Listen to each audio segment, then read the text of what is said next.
ನಮಸ್ಕಾರಗಳು. ಅವಾಗಿನ ಕಾಲದಾಗ ಕುರುಬ್ರ ಕಂಬಳಿ ಬೀಸಿರಂದ್ರ ಮಳಿ ಆಗ್ತಿತ್ತು. ಆಗಿನ ಕಾಲದಾಗ ಕುರುಬ್ರ ಕಂಬಳಿ ಬೀಸಿರಂದ್ರ ಮಳಿ ಆಗ್ತಿತ್ತು. ಅಷ್ಟು ಸತ್ಯದಿಂದಿದ್ರು. 2ನೇ ಶತಮಾನದಾಗ ತಾಯಿ ತಂದಿನ ಹೆಗಲ ಮೇಲೆ ಕುಂಡ್ರಸ್ಕೊಂಡ ಕಾಶಿಗೆ ಹೋಗ್ತಿದ್ರತ್. ತಾಯಿ ತಂದಿನ ಹೆಗಲ ಮೇಲೆ ಕುಂಡ್ರಸ್ಕೊಂಡ ಕಾಶಿಗೆ ಹೋಗ್ತಿದ್ರತ್.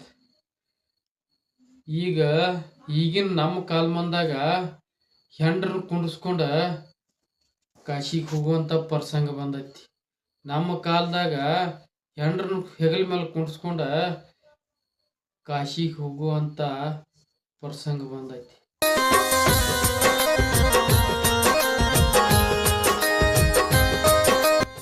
ಅವಾಗ ನಮ್ಮ ಮುತ್ಯಾಗಳು ಹೇಳ್ತಿದ್ರು, ತಮ್ಮ ದೀಪದ ಬಡ್ಡ್ಯಾಗ ಯಾವತ್ತು ಕತ್ಲಿನ ಇರ್ತೈತಿ, ಮುಂದೆ ಕಾಲ ಬದಲಾಗ್ತೈತಿ. ನಮ್ಮ ಮುತ್ಯಾಗಳು ಹೇಳ್ತಿದ್ರು ನಮಗೆ.